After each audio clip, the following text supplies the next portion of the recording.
What is going on, Amazon sellers? Welcome to the Flips Nations channel. If you're listening to this on the podcast feed, welcome as well. My name is Rob, and I do about $45K a month in sales, doing primarily online arbitrage through Amazon FBA. Now, before I get into the prepping video, please consider dropping us a like and subscribing to the channel if this video was of value to you. In addition to that, there's a link in the description below to the absolutely free Amazon FBA Flips Nation Discord group. In that group, we have a 100% free, jam-packed Amazon FBA online arbitrage course with so much information. Instead of scraping everywhere on YouTube, online, I have everything all in there for you. It took me a long time to make. It wasn't something I just scrapped up together. Very in-depth information, absolutely free. Just join the group. Hope to see you there. In addition to that course, we have a free community, bunch of other Amazon sellers in that group, chopping it up as well, giving helpful advice when someone may need it. And we have a leads list if you are interested in that. Now, on to the video. Okay, so one of the numerous questions that I receive from new Amazon sellers, and it can be ambiguous at first, is how do we prep products before we send it into Amazon FBA warehouse? How do we slap labels on products? How do we bundle products? Do some products even need labels? So what I'm going to do is I'm going to answer all those questions with physical products that I have laying around. And I think that's the best way to really showcase and answer all those questions. And to the podcast listeners, I'll do my best to articulate it in a way that it can also benefit you as well. Now, what I'll do is I'll show you how to prep various different items from different categories. I think that'll be the most effective way to do it. Things like pet food, I'll have a beauty product, an apparel product, a shoe product, things of that nature. Now, I will not be going on Seller Central and showing you how to print out shipping labels. If that's what you need, I will drop a link below. I have a video that I made a little while ago that goes step by step on my screen, showing you exactly how to print out the shipping label that you're going to be using to eventually send it to Amazon FBA. But what we're doing now is showing you how to prep all these different products so when it gets to the Amazon FBA warehouse, they receive it and they're not going to flag you with any kind of errors or violations of that nature. So before I go through all these different products, I want to hammer home one thing. If you can physically touch the product, it needs to have a poly bag. And a poly bag is like this, right? And you see it has a suffocation label on it. It needs to have a suffocation label on it. You can buy these kind of poly bags on Amazon, but they do sell poly bags without these suffocation labels. So just make sure that, or else Amazon will give you a flag for that. Now, you'll never get marked for over polybagging, but you know, if you don't need to polybag it, just don't polybag. You can save some time, effort, and polybags. Now, as for labels, Amazon has a strict guide on what kind of sizes you can use for labels. What I use is a 2x1. So it's a 2-inch by 1-inch labels. You can also purchase this on Amazon. What I usually do is I get a whole roll, and that'll do it. Now, if you just started selling on Amazon and you don't have a Rollo or a thermal printer, because that's what something like this, you need to put this in a Rollo or some sort of thermal printer or a dyno or something. But if you don't want to spend the money on a Rollo, which is about $200 right now, maybe you can find a used one for a little bit less. You can get away with an HP Ink DeskJet. I think that's what it's called. HP Ink DeskJet. And what you can do is print out the labels itself. And you can buy Avery labels like this. These are also, show you best I can show you. These are also 1 by 2 5/8. And see, they come like this. And you can peel a label off here. And it's also a 2x1. And Amazon will let you print out also in this format. So you'll be printing it out in PDF form. And the PDF form is just going to be a blank page with just a bunch of barcodes. And then you print it out in your printer. It has to be an inkjet. And it'll print out a bunch of barcodes. And you can print out, mix and match the barcodes that you want or the labels that you want, right? The ASIN labels. So you can get by with that. But I will tell you, you're going to end up having to buy the printer. You're going to have to then buy these Avery sheets, right? And then the ink. And those inkjets take up a lot of ink. And then it can be such a headache because sometimes you need to print certain kind of labels and it won't print out correctly, or you're going to have to. And let's say you want 5 labels. Well, you got to put the whole page through the printer, right? So let's say you had 5 product and you need 5 ASIN labels. Well, you got 5, but what about the rest? So now you're printing out pretty much this whole page for just 5 ASINs. Oh, and by the way, I still have this old, when I still use my inkjet, see what I'm saying? It prints out all the ASINs on the sheet itself. So that can be annoying. But I still have it, my HP inkjet, when I first started, printed it out. It was a headache, but I didn't want to spend $200 on a Rollo just yet. And so maybe you're in that same spot. And if that's the case, go for it. But I will say Rollos save a lot of time. You can print out exactly the amount of ASINs, and you don't have to keep buying ink every single week. So Rollo is the way to go. I know people use Dymo as well, but I've gotten through a long time with this. Rollo hasn't ever given me issues, except for once. But for the most part, it works well. You're going to have to put a shipping label on the boxes, right? So I have a 4x6 shipping label for my thermal printer. You can also print it out, no problem, fold it up, tape it on the outside of the box. You're good to go. Now, I will say, I have a video. I'll link it below. You can get these free. I have this thick amount over here, absolutely free from UPS. UPS will send them out to you for free. I got mine last year, and I'm still good to go. Again, yes, if you have a Rollo, you'll be good not only with your shipping labels, but also your ASIN labels. 2 different labels. When I first started, I was kind of confused at that. I don't know why. But you have your shipping labels, those are 4x6, and you have your ASIN labels, the 2x1. Get a tape gun, 3-inch tape gun. I'm telling you, it makes life way easier. It's much more efficient taping up boxes with a 3-inch tape gun. You just take your, see if I can show you here. You just take your 3-inch tape, put it right through here. Take the tape. Oops.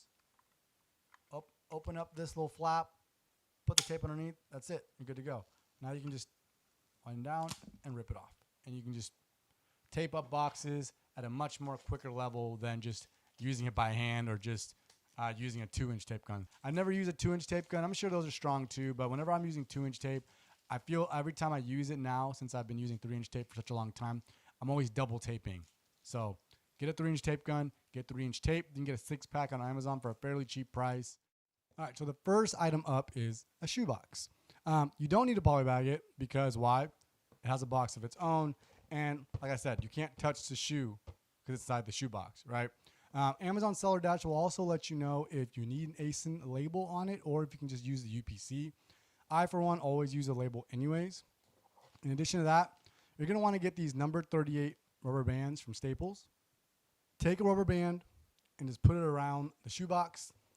I do this so, shoes are going to be traveling in your boxes and whatnot. You don't want these shoes to be falling out when they're being moved around in the FBA inventory warehouse.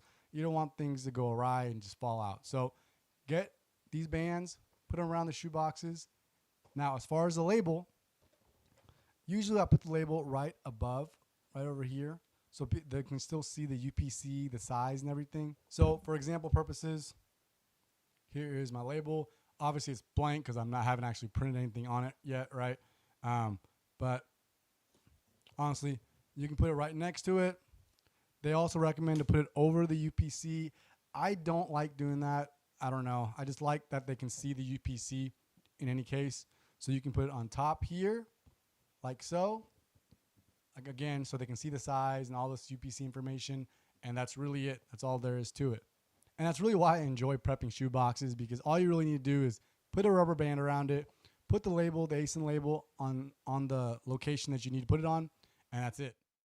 Next up is apparel. And I have a Nike sports bra. So first off, it has a price tag, right? You want to take off any prices that's on the price tag. So remove that price, because if a customer sees, you just don't want the customer to see the price, because if you're selling it over that price, they might feel some type of way. So take off the price tag first. Then take your label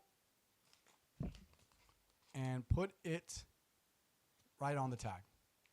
Like that. Okay? In addition to that, can I touch the product? Yes, I can literally touch the sports bra, right? So you do need to polybag it. So I have my polybag with the suffocation label on it. And something to mention, when you do buy polybags, make sure you're buying like varying sizes, because something like this isn't going to fit in like a 9x6 poly bag. So I have a larger poly bag here. Obviously, you're going to fold it much better than this. I'm just doing it for example purposes. I might even use a larger poly bag for this. But take this little white part off and shut it so it's nice and closed. And then what I actually do, I also put another ASIN on the outside of the poly bag. So I have one on the price tag itself and one on the outside. Why? If they do try to return it, at least we know that the ASIN is on the actual price tag. Just to be safe, I do label the price tag and on the outside as well. It's not going to hurt you. And that's really it. This one's good to go. All right, so next up is beauty, health, and household items. So what I have is hand soap, right? UPC is in the bottom of that hand soap. I have my label, which you printed out from your shipping queue. You can also print these labels out directly from your inventory. Same place where you hit edit and you click send and replenish item. There's also like a print label button, and you can print it straight to your PDF, and then you can print it to that Avery label I showed you, or the Avery sheets I showed you, or you can print it directly to the Rollo, your thermal printer, whatever. So I have my label. I taped on the bottom here right next to the UPC. Can I touch the item? There's a little bit of packaging on the front and back, but obviously I can touch it on the sides here, right? So I'm going to put it in a poly bag. Boom, fits right inside this poly bag.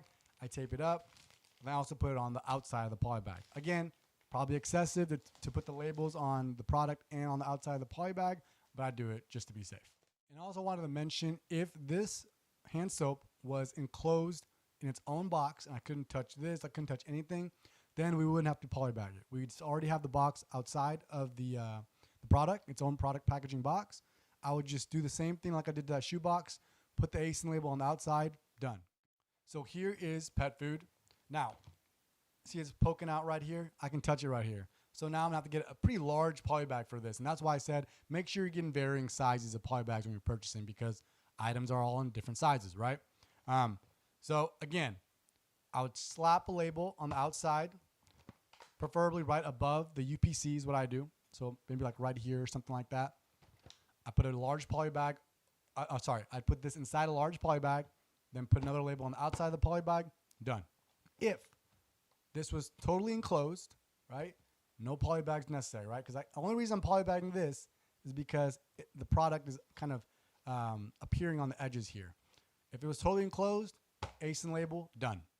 All right, so I have a food item, the Starbucks Keurig K-Pods, totally enclosed, right? Can't touch anything. At least I can't touch the pods. So I would just find the UPC and then slap an ASIN on it, and you're good to go. Moving on to bundles, and this is where I see that there's a lot of questions that come about. So before we even go into bundles, make sure you buy this is sold as a set sticker, right? You want to put these stickers on your bundles because when it gets to the Amazon FBA warehouse and the employees are looking at your items, you want to make sure that you're communicating with them as effective as possible, that unequivocally this is a bundle. Do not start taking my parts or taking the units apart and selling them individually. Why? Customers are going to be upset. They bought a bundle, they got a unit, right? So make sure you get these stickers. Now, as far as bundles themselves, also pretty self-explanatory, but let's go through it, right? So I have here pet food. These are 3 different flavors, right? 3 different flavors. The listing, the Amazon listing, includes all 3 of these flavors, right? So I have the purple, blue, and orange.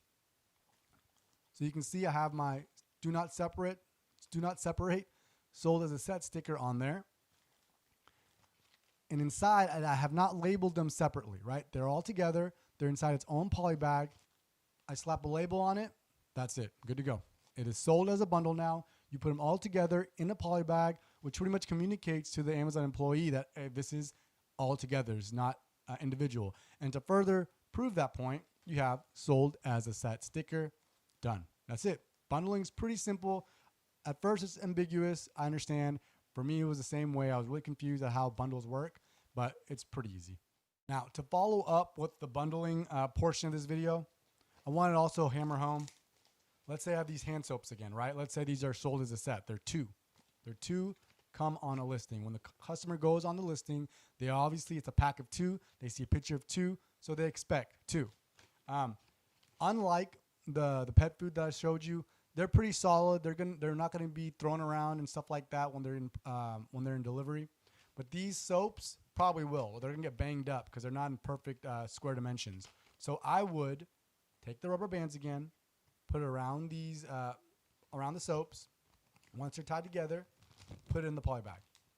Put it in the poly bag, seal the poly bag, put the ASIN label on the outside of the poly bag. Also put the do not separate sticker on the outside. Done, good to go.